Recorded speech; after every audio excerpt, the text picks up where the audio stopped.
Sa isang matapang at makahulugang pahayag, muling nagpahayag ng kanyang pananaw si Magic Johnson, ang alamat ng Los Angeles Lakers, tungkol sa isa sa mga young prospects ng team, si Quincy Olivari. Ayon mismo kay Magic, malinaw ang kanyang paninindigan, kung siya raw ang tatanungin, mas pipiliin niyang ibalik si Olivari sa roster kaysa kay Jordan Goodwin. Isang diretsong komento na hindi lang basta opinyon, kundi tila isang panawagan sa pamunuan ng Lakers na seryosohin ang pagbuo ng kanilang future core, hindi lamang sa kasalukuyan kundi para na rin sa hinaharap. Sinabi ni Magic na nakita na raw niya ang potential nitong si Quincy Olivari. Isa raw itong batang may dedikasyon, disiplina, at kumpiyansa sa kanyang laro, mga katangian na bihira sa mga undrafted players. Sa kanyang pananaw, kung nabigyan lamang daw ng sapat na pagkakataon si Olivari, maaaring nagpakitang gilas ito sa Summer League, sa G League, o kahit sa late season rotations. Dagdag pa ni Magic, mas nakikita niyang may future superstar quality si Olivari lalo na kung ipapartner ito kay Dalton Knecht, na isa rin sa mga brightest young talents na meron ngayon ang Lakers.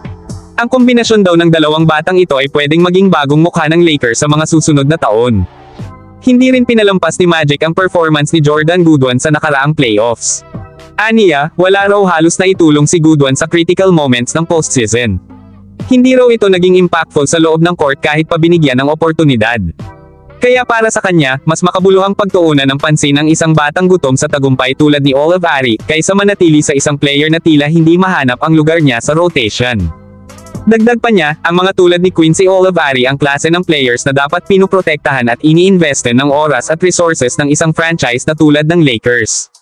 Hindi raw sapat ang puro pangalan, edad, o experience. Sa modernong NBA kung saan skill development at player empowerment ang umiiral, kailangang marunong ding tumaya ang mga team sa mga batang may mataas na ceiling.